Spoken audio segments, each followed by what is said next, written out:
નમસ્કાર દર્શક મિત્રો, આપ જોઈ રહ્યા છો HK ન્યૂઝ। તો જોઈએ આજના મહત્વના સમાચારમાં।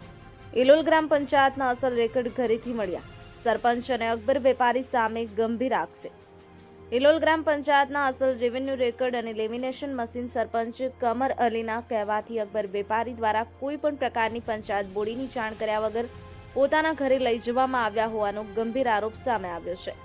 આજે વોર્ડ નંબર 1ના સભ્ય વિલાસબા નરેન્દ્રસિંહ ઝાલા પંચાયત કચેરીમાં હાજર હતા, ત્યારે સૈદુમિયા એક્ટિવા પર પોટલું લઈ આવ્યા હતા। વિલાસબાની શંકા જતા પૂછપરછ કરતા સૈદુમિયાએ જણાવ્યું કે તેમાં પ્રોપર્ટી કાર્ડ છે, પરંતુ પંચાયતના કર્મચારીઓએ પોટલું ખોલતા અંદરથી અસલ રેવન્યુ રેકર્ડ અને અન્ય દસ્તાવેજો મળી આવ્યા હતા।